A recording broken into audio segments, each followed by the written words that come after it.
Kujigani, get ready for some straight talk with Daisy Chen. Now, Daisy Chen, let me introduce you. You are the convener of the Civil Human Rights Front, right? That the Civil Human Rights Front is the organization that every year organizes the July 1st protest march. Your biggest year, of course, was 2003 when you had 500,000 people come out, and eventually that led to the resignation of the former chief executive, Tun Chee-hwa. Now, this year's July 1st protest march comes at a very sensitive time because just before the march, the Legislative Council will take a vote on political reforms for Hong Kong. Everybody is expecting that the reform that Beijing has given us will be voted down. Do you expect another 500,000 people this time? Well, I think there may be a social mobilization before the 1st of July demonstration this year.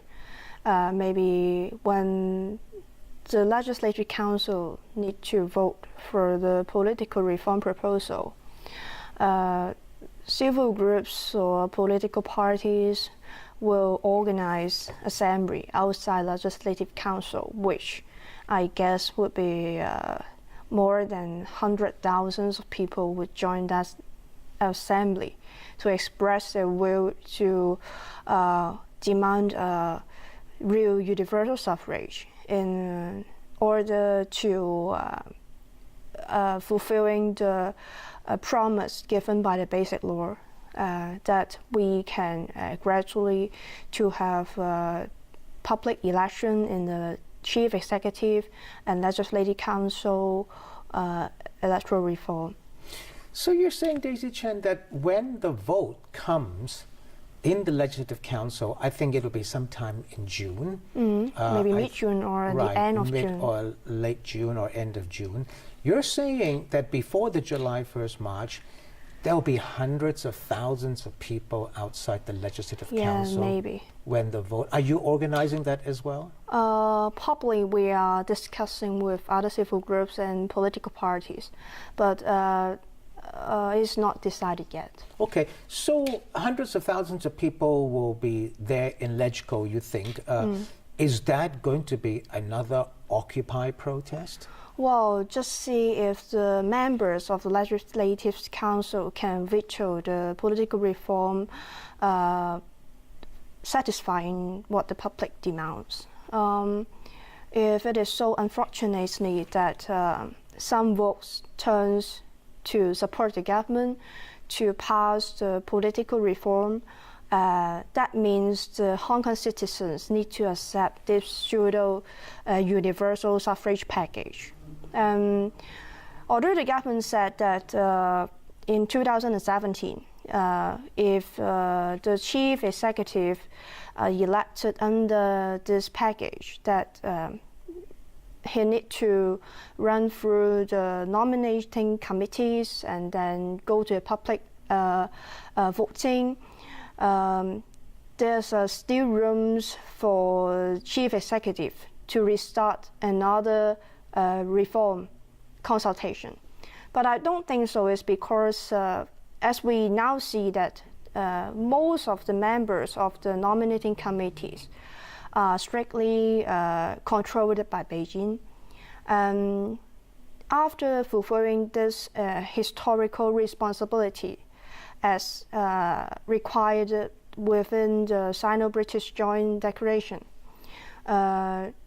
I don't see that Beijing will have the intention to go further step to democratizing the political system in Hong Kong.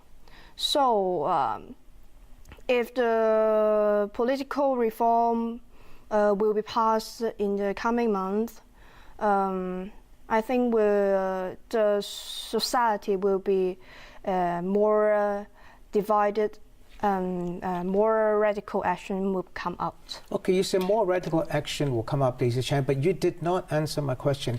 When I said, when you have these thousands, tens of hundreds of thousands of people, at LegCo when the vote is taken, I asked whether it's going to be another Occupy movement. Are you saying that if it is passed, if the reform is passed with the help of some Democrats, then the protest will become an Occupy movement? Is that right? Oh, I don't hope so, but there's some chance that the outcome will become another Occupy movement. However, in the current situation that the Pan-Democrats promised to veto the political reform, I think the assembly should be as peaceful and used to get the biggest support to the Pan-Democrats to vote down the political reform rather than crushing into the Legislative Council. Okay, so you're going to have hundreds of thousands of people, you don't know the exact number now, but you're going to have a large number of people outside LegCo to put pressure on the Democrats to vote down the reform. Is that right? Not only put pressure to the Pan-Democrats, but also to the pro-establishment parties. Some members from the functional constituency are now facing great pressure within their specialists. The voters in these different functional constituency are now trying to push their representative to vote down the democratic reform. Okay, let me just show you a quick soundbite from Carrie Lam, who was here last week, okay?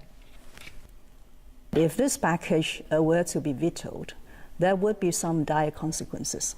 And that's why I want to say this very clearly, that if the package were vetoed, no one in Hong Kong will win. Everybody will be a loser. Now, you know what she said? You said you want the package to be voted down. She says if the package is voted down, no one will win. Everybody's going to be a loser. No, I don't think so. Why? Tell me why. Well, first of all, the nominating committees, which transformed from the existing electoral committees, still will be the greatest winner in the coming political reform if it is passed. If it is vetoed, Say that, sorry, if it is vetoed, what do you mean? If the political reform is being turned down by the Pan-Democrats, then the existing members of the electoral committees can continue their political influence through choosing the chief executive in the coming 2017. And I don't think that it is stand for that will make nobody wins. It is because if we are standing in front of a cliff, no move is better than wrong move.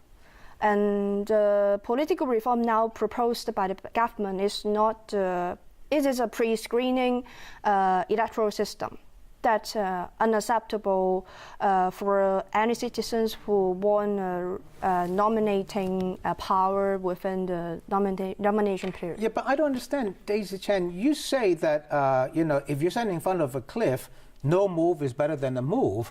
The bad move is if you jump off a cliff. Then, of course, that's not as good as standing by the cliff. But right now, you condemn the 1,200 people electing the chief executive as the current system. Yet you say that if you allow 5 million voters to vote for a pre-screened candidate, that is jumping off a cliff.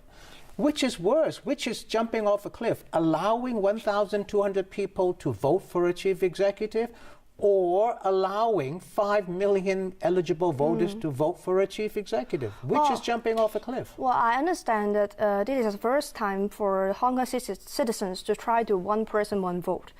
But we should understand that the boss of the future chief executive are not the people who vote in the public voting, but members of the nominating committees, which come from the 4 sectors, including the business sectors or pro-Beijing's camps, etc., etc.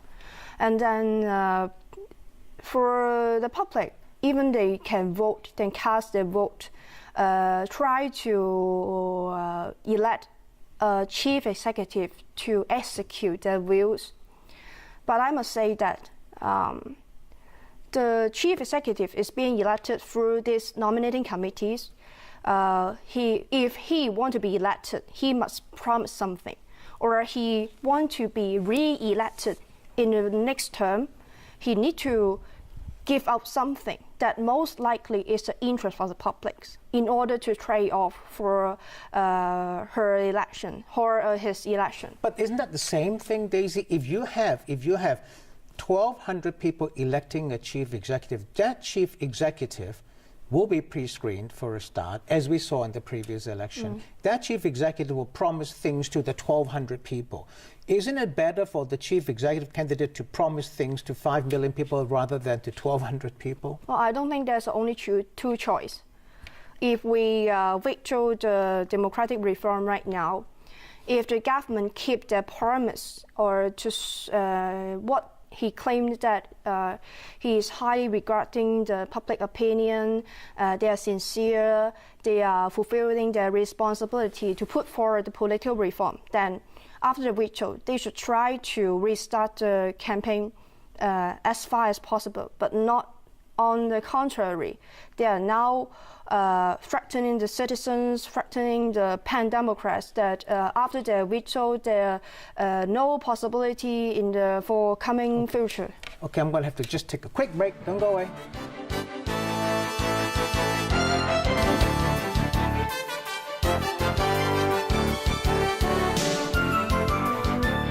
Thanks for sticking around. This is Straight Talk with Daisy Chan. Now, Daisy Chan, you're the convener of the Civil Human Rights Front that organizes the July 1st protest march. And as we discussed earlier, that's coming up soon. Now, you know what? I remember when Occupy Central ended, you also have a New Year's Day protest march every year.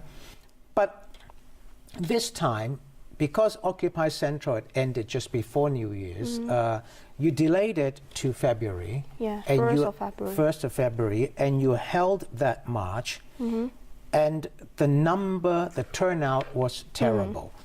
Your group said 13,000 people turned up. The police said 8,800 people turned up. You yourself, Daisy Chan, you said that people no longer believe in the conventional way of protests. Are you saying that people now want more radical protests? Well, I think some of them,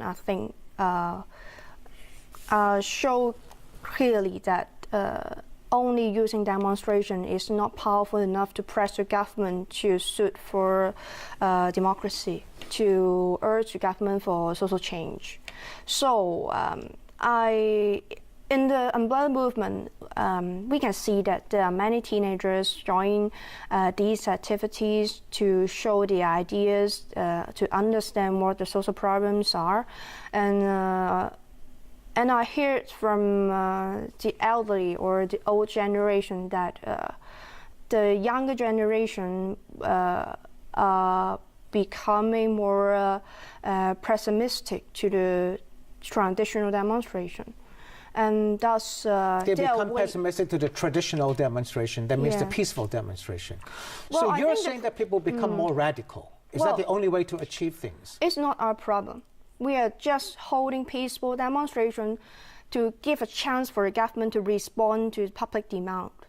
But the government rejects and never replies to what the public wants. They work out of the public's expectation, and thus the public becoming more angry. Then the government is encouraged these radical activities, radical movements, in some sense that increasingly splitting the society. So you're saying the government is encouraging radicalism in society.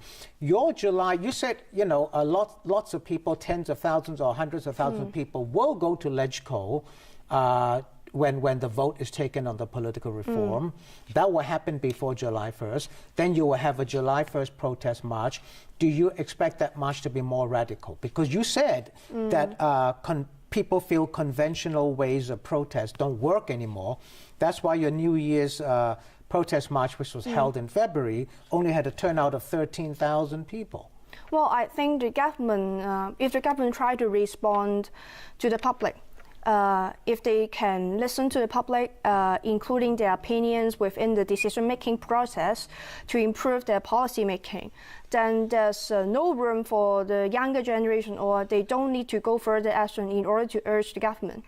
Thus, we keep organizing the demonstration is try to giving a chance for the government to respond. Will the July 1st protest march be violent or more radical? I don't think so. Will it be more radical? Our organization is not going to be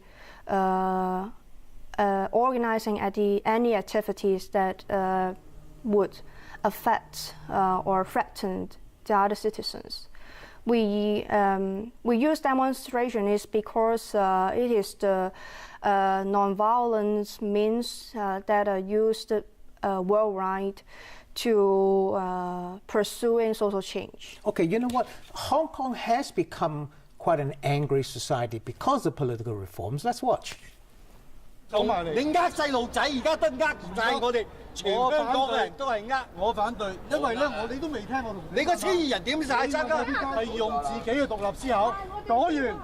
我哋靠你哋民主就關啦！你民建聯都扮晒嘢啊！冇同佢任何關係，你唔好亂咁噏啫！我告你誹謗。 Were you shocked when you saw all that? Now you had the government minister Goh Eng Man, health secretary, yelling at a person who was complaining about him campaigning for the reforms. Then you had another citizen yelling at the Pan-Democrats for campaigning. I mean, this is not violent in a real sense, but it shows that society is getting very angry. Do you accept some of the blame, you and the people who organize these marches and saying that you're going to get hundreds of thousands of people to the Legislative Council? Do you blame yourself for some of this anger that's in society, or do you wholly blame the government? Well, it is a right to express our will towards particular social issues or political issues. Well, I just believe that this is a process that Hong Kong society need to overcome. As the public are becoming more politicalized than before, than years maybe towards 10 years before, 20 years before. The people will build up their mind, build up their opinion towards different political issues, then the different thoughts will come out. I think the first principle we should hold is that no matter the opinion you hold, I agree or not, but you have the right to express your ideas. Well, you have the right to express your ideas, but when Siwa Leung goes out, he's shouted down. When Carrie Lam goes out, she's shouted down. Why don't you give them the right to speak? Yeah, they have the right to speak. But every time they go, they are shouted down. They have to run away. They can't even get off a bus to talk to the people. Well, the protesters are trying to show another sign of opinion, but the government is trying to ignore them. But you just said they have a right to speak too. Yeah, I agree. But then if they come out and talk to the people, why stop them from doing that? It's not really stopping the government officers to reach the people. The protesters are trying to present another side of the society, which the government trying to cover up or ignore. So there are no method for them to go near the government officers to express their will. Okay, you know what? Andy Zhang, the outgoing police commissioner, he said yesterday at a farewell press conference that people in Hong Kong, young people especially, are becoming very radical. Are you a radical? I think for the public that I'm not a radical socialist or radical social activist.